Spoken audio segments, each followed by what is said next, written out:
Jeanne d'Arc a été brûlée en 1431, mais son histoire commence au moment de sa mort, en réalité, parce que 25 ans après, l'Église a réhabilité Jeanne d'Arc. On l'avait brûlée comme sorcière et hérétique. Alors, le roi Charles VII tenait à laver son passé et son sacre avec ça. Alors, donc, on a réhabilité Jeanne d'Arc. Après, les siècles suivants, elle est tombée beaucoup dans l'oubli. Pourquoi? Parce que la monarchie française était devenue aristocratique et puis rappelait au roi que son ancêtre devait son trône, sa couronne à une paysanne, ça passait pas bien la rampe. Alors on l'a presque oublié, on l'a même déclassé au 18e siècle. Vous comprenez qu'une une personne qui se disait inspirée de Dieu, là, avec les rationalistes du 18e siècle, ça passait pas du tout la rampe. Alors on l'a vraiment dit, c'était une idiote, et puis elle a été utilisée par les services secrets. Ça s'arrêtait à peu près à ça. Mais au 19e siècle, elle va reprendre du galon. Elle va reprendre du galon parce que l'Église va s'en emparer. On s'est dit, bon, d'accord, c'est une héroïne, mais c'était peut-être aussi une fille envoyée par Dieu. Surtout qu'à l'époque, elle avait été récupérée par les socialistes et les républicains au 19e siècle. Alors, l'Église se disait, si les impies veulent se servir de Jeanne d'Arc, ben nous, on va leur retirer le tapis du pied, puis on va en faire une sainte. Alors là, il y a un long épisode non seulement de réhabilitation, mais de vénérabilisation et de béatification de Jeanne d'Arc. Ça va aller jusqu'au 20e siècle. Mais ce retour, je dirais, de l'histoire par rapport à l'Église qui l'avait condamnée au départ, de revenir en surface et de la canoniser, c'était vraiment là une révolution, on peut dire, en soi. Mais ça a permis aussi au mythe de Jeanne d'Arc de se former, d'entrer profondément, elle l'avait toujours été, mais d'entrer encore plus profondément dans la mentalité populaire et dans la culture générale.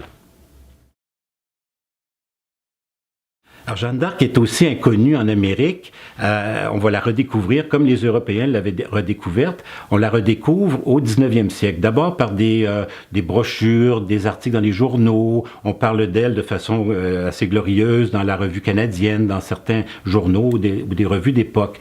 Ce qui va lui ouvrir la voie royale, en fait, c'est la canonisation. C'est encore là, lorsque l'Église la prend en charge, ben en fait, elle va retrouver encore là un statut extraordinaire. C'est la voie royale, au fond, qui va faire que Jeanne d'Arc, on va la découvrir, mais à la fin du 19e siècle seulement au Québec.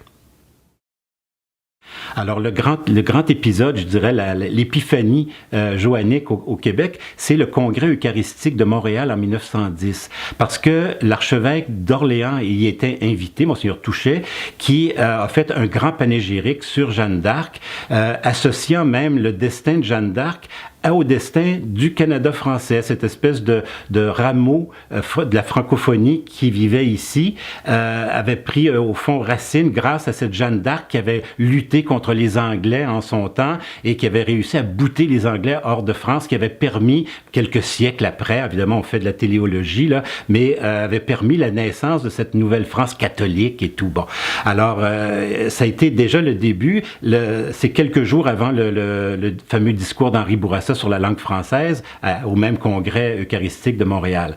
Donc, quelques années après, non seulement on a découvert un peu grâce encore là à ce grand congrès eucharistique la figure de Jeanne d'Arc, mais l'Église procède à la canonisation en 1920. Et là, déjà, il y a déjà toute une préparation. L'Église a ouvert le chemin. Et là, il y a vraiment, on peut dire, une sorte d'apothéose. Tout le monde, il y a 10 000 personnes qui se réunissent à Sillery pour célébrer Jeanne d'Arc. Il y a vraiment, là, je dirais, une fusion. Le mythe de Jeanne d'Arc est entré dans un terreau fertile au Québec et tout le monde se réclame de Jeanne d'Arc vers 1910-1920. Donc, la popularité de Jeanne d'Arc se traduit à travers des congrégations religieuses, deux notamment, une à Québec, alors les Sœurs de Sainte-Jeanne d'Arc à Québec, mais qui ont été fondées aux États-Unis dans un milieu franco-américain avec le père Stobb, qui est un père assomptionniste d'origine alsacienne, qui va fonder avec des religieuses canadiennes aux États-Unis.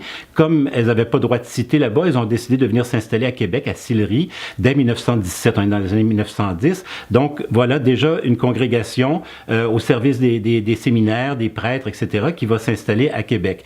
Un autre institut religieux, c'est celui de l'Institut de Jeanne d'Arc à Ottawa, qui s'occupait de recevoir des jeunes filles qui arrivaient en ville et qui cherchaient à compléter leurs études, à trouver du travail, etc. Donc, on va les soutenir et une congrégation qui va se former à Ottawa de ce côté-là. Et on va voir aussi Jeanne d'Arc au soutien des femmes alcooliques. On a créé, également aux États-Unis, ça s'est essaimé du côté canadien, pour soutenir, alors on avait les cercles Lacordaire pour les hommes et les cercles Jeanne d'Arc pour les femmes. On va voir aussi Jeanne d'Arc avec les scouts, les guides et les scouts. Il y avait des jeunes filles qu'on appelait les Jeannettes, en souvenir de Jeanne d'Arc. Alors c'était l'équivalent des louveteaux, des jeunes scouts féminins. Alors on la voit comme ça pénétrer un petit peu partout et on rappelle toujours le mythe de Jeanne d'Arc à travers ces instituts.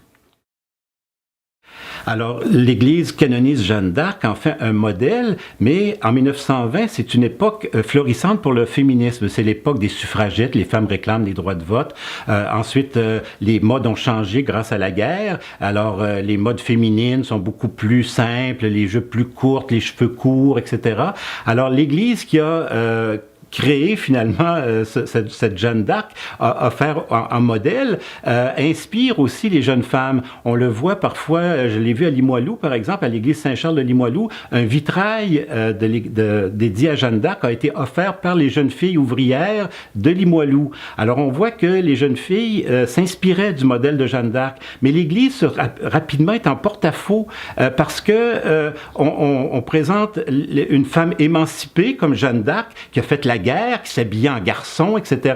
Or, c'est ce que l'Église condamne d'une certaine façon. On veut que les femmes reviennent au foyer, restent tranquilles, gardent les cheveux longs parce que c'est plus féminin, les cheveux courts, c'est la garçonne, on n'aime pas ça. Alors, donc, l'Église est en porte-à-faux. On dit, Jeanne d'Arc est admirable, mais elle est surtout pas imitable. N'allez pas faire la guerre, n'allez pas faire ceci ou faire cela. Alors, on voit à quel point l'Église est obligée de composer avec le modèle qu'elle a offert à tout le monde, à tous les chrétiens, et en même temps, elle doit vivre avec ce féminisme qui l'agace, qui la dérange et qu'elle condamne d'une certaine façon à l'époque. Alors, Jeanne d'Arc devient rapidement un symbole patriotique. Comme elle l'est en France, elle l'est ici dans le contexte du Canada français de l'époque. Et on voit à quel point elle est populaire parce que les paroisses dédiées à Jeanne d'Arc se multiplient dans chaque diocèse. Les rues dédiées à Jeanne d'Arc, dans à peu près chaque ville du Québec, on a une rue Jeanne d'Arc ou Sainte-Jeanne d'Arc. Alors, il y a vraiment une popularité. Et surtout que, à l'époque, dans les années 10, 20, 30, le Canada français se bat aussi pour la défense de la langue française. Et Jeanne d'Arc, qui s'est battue contre les Anglais autrefois, devient aussi une référence, un symbole aussi qui permet justement de soutenir particulièrement du côté de l'Ontario français, où à ce moment-là, on vivait sous le fameux règlement 17 qui limitait l'enseignement du français dans les écoles. Alors, on écrit des hymnes à Jeanne d'Arc, on chante des chorales à des chants dédiés à Jeanne d'Arc. Alors, il y a vraiment une espèce d'enthousiasme qui permet, je dirais, une forme de résistance du Canada français face à l'envahissement de l'anglais. Alors, Jeanne d'Arc est également populaire du côté des Français vivant ici. Et à Montréal, il y a une association des Français vivant au Canada qui s'appelle l'Union française, qui existe depuis 1886, si je me souviens bien, et qui était très, très dynamique au début du 20e siècle. Alors, évidemment, Jeanne d'Arc, là aussi, tombe dans un terreau extrêmement réceptif. On fait de grandes cérémonies au moment des fêtes de Jeanne d'Arc en mai. On fait des grandes messes, on fait des grands rassemblements populaires. À certains moments, des fois, il faut fermer des rues dans Montréal, à quel point la foule est nombreuse pour accompagner ces cérémonies de Jeanne d'Arc. Et comme Jeanne d'Arc est aussi divise beaucoup les Français entre la droite et la gauche en France, on voit par exemple pendant la Deuxième Guerre mondiale, au moment où Jeanne d'Arc avec la Croix de Lorraine inspire tant les gaullistes, la France libre, que Vichy et Pétain qui se réclament également de Jeanne d'Arc. Tout le monde se réclame de Jeanne d'Arc, mais la pauvre Union française de Montréal est séparée, divisée justement dans les années 42-43 parce qu'il y avait un groupe qui souhaitait évidemment faire de Jeanne d'Arc un symbole de la résistance et un autre qui disait non, faut rester un peu plus respectueux du maréchal, etc. Donc, on voit vraiment même la communauté française de Montréal se divise en 43. Il y a deux fêtes de Jeanne d'Arc, une pour les gaullistes et une pour les maréchalistes. Alors, on voit à quel point même les divisions que Jeanne d'Arc générait en France ont eu leurs répercussions également au Québec. La popularité de Jeanne d'Arc s'étend en fait jusqu'aux années 50-60. Par exemple, en 1948, les Américains font un très grand film. C'est Fleming, Victor Fleming, qui fait un très grand film avec Ingrid Bergman. Peut-être que certains se souviendront de ça. Ben, ce film-là, lorsqu'il est présenté au Québec, connaît un immense succès. Les foules, ça, pendant des semaines et des semaines, on se précipite dans les cinémas pour voir ce film. Alors, on comprend à quel point le mythe est encore vivant. Enfin, le souvenir joannique est encore très vivant dans ces années-là.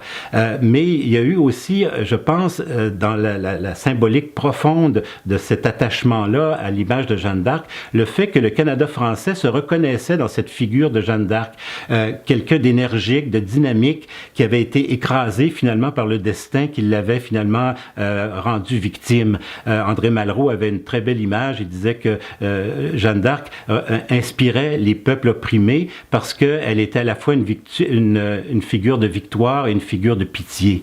Ben, je pense qu'il y avait quelque part là-dedans quelque chose qui rejoignait la mentalité du Canada français à l'époque et ça explique un peu pourquoi elle a été si longtemps, jusqu'aux années 60, une figure inspirante. Par la suite, c'est tombé un peu dans le folklore. On s'inspirait, on se moquait de quelqu'un qui disait entendre des voix. On disait ah ben oui, c'est comme Jeanne d'Arc, t'entends des voix, t'as des inspirations, etc. Alors c'était plus pour se moquer, mais il y avait quelque part aussi, si pendant tant d'années, le mythe de Jeanne d'Arc a été si puissant, je pense que c'est dû à ce lien qu'il pouvait y avoir dans la personnalité de la personne historique avec la mentalité du Canada français.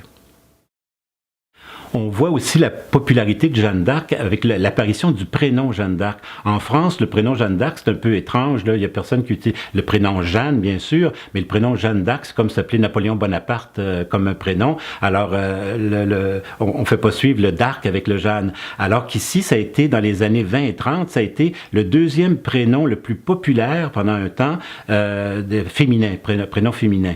Alors, c'est quand même étonnant. Je pense que dans plusieurs familles québécoises encore, il y en a une tante, une grand-mère qui s'appelait Jeanne d'Arc. On a quelqu'un dans notre famille qui s'appelait Jeanne d'Arc. Alors, ça occupe une période de 10 ou 15 ans ou 20 ans où vraiment ce prénom-là est extrêmement populaire. Bien, à partir des années 60, à partir justement de la baisse de la pratique religieuse, de la Révolution tranquille, bien, l'histoire de Jeanne d'Arc, c'est comme un petit peu effiloché dans le temps. C'est devenu plus folklorique. On s'amusait, par exemple, à l'Assemblée nationale, lorsqu'on voulait attaquer un adversaire, on disait « Ah, le ministre est inspiré, il entend des voix, il est comme Jeanne d'Arc ». Alors, c'était devenu plus anecdotique ou plus humoristique. Et on voit aussi perdurer l'image de Jeanne d'Arc à travers la caricature. Par exemple, souvent, les femmes politiques qui se battent pour des idées ou des principes, on va les représenter comme ça, immolées sur l'autel ou le bûcher de leurs idéaux. Alors, on va les représenter. Ça a été le cas de Lise Payette, ça a été le cas de Madame Ouellette, Martine Ouellette récemment. Alors, on va souvent chercher comme ça des femmes politiques qui se sont battues de façon très énergique pour leurs idées et on les caricature sous une forme de Jeanne d'Arc.